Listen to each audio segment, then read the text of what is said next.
Welcome to this edition of the Native News Update on this Monday, May 2nd. I'm your host for today's program, Paul DeMain. Many of the stories right here can also be found at our website at IndianCountryNews.com. And here are some of the news stories from the day from the Associated Press and other Native news sources. Members of the Native American Tourism of Wisconsin organization, or NATOW, met at the Lakota Ojibwe Reservation today to discuss ways to diversify away from reliance on gaming and into partnerships with state, counties, and private businesses interested in boosting the magic of cultural tourism and related activities like powwows and historic sites. One of the guest speakers was Ernie Stevens Jr., chair of the National Indian Gaming Association, who said that some of the energy from the regional conference needed to be captured and infused into some of the other 200 tribes that have gaming on their reservations as well. Our tribal government gaming.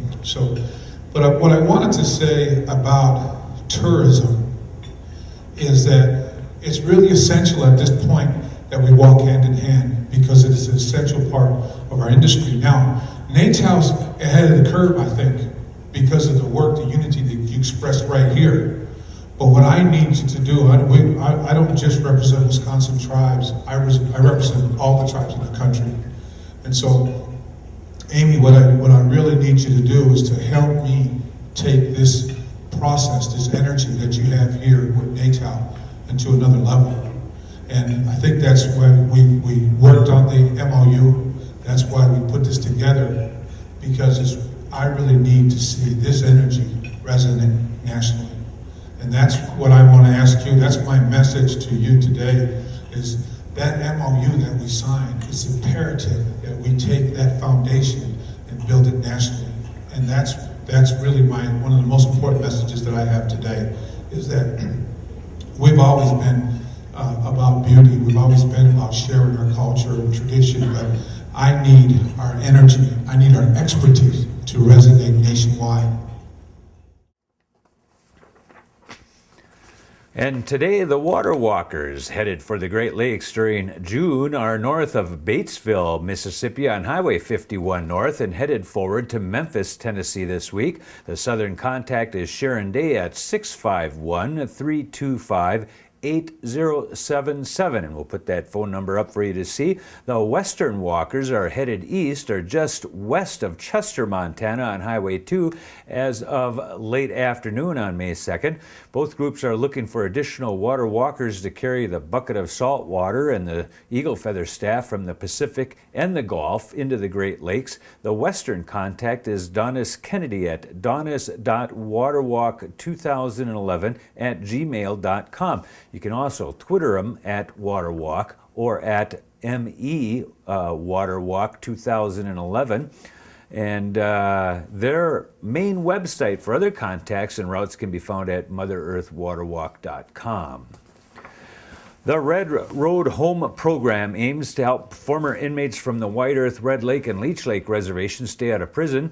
Its aim is to slow down the revolving door by teaching American Indian culture and spiritual practices such as sweat lodge ceremonies and talking circles.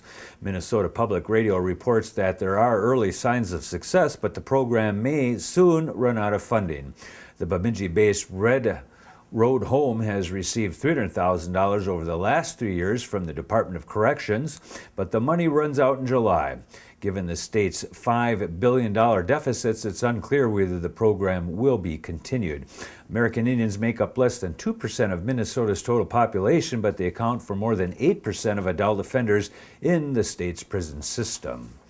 The Tribal College on the Spirit Lake Reservation is getting money for library upgrades. The Shakopee-Mdewakanton Sioux community is providing a $300,000 grant for the project at the Kandeska-Sikana Community College in Fort Totten.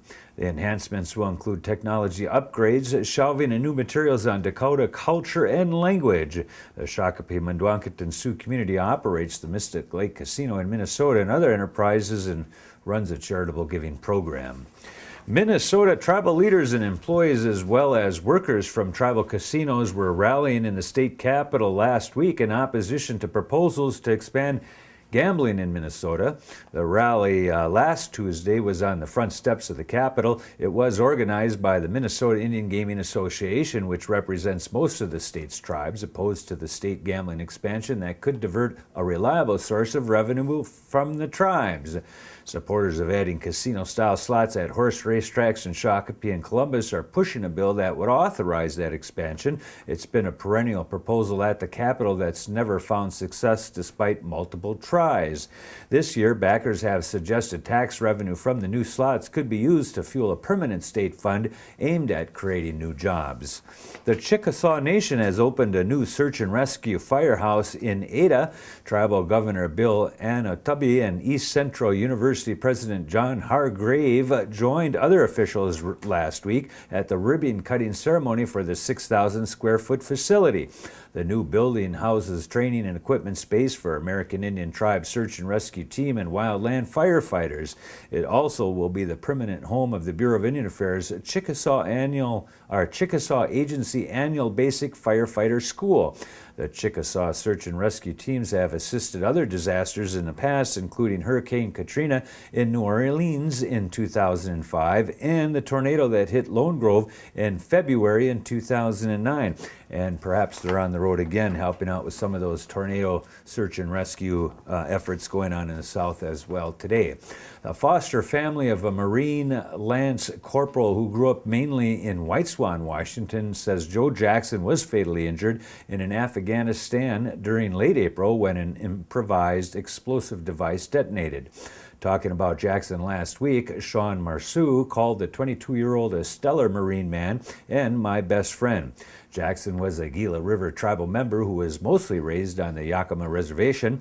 The Yakima Herald Republic says military officials say Jackson was following another Marine who was carrying a mine detector on a steep slope when the young man's foot slipped outside the detected area and the bomb exploded.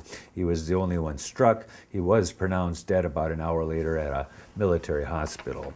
Alaska's only tribal college has sent off its largest graduating class in history. Ilsisavik College last Friday held its spring commencement ceremony in Barrow.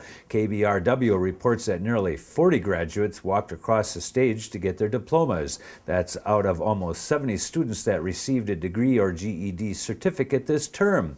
Administrators say that's the biggest graduating class they've ever seen, up from only 25 last year.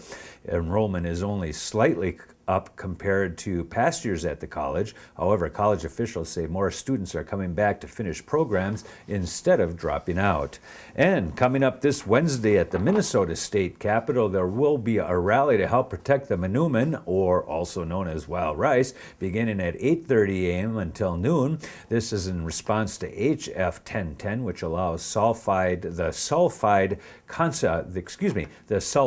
concentration to be lifted in order to provide for possible mining opportunities in northern Minnesota. For more information, you can go to Protect Our Manoomin Rally on Facebook and check it out there and get more information. And that is the latest roundup of news from Indian Country on this edition of the Native News Update. Miigwech for joining with us, and come back again soon.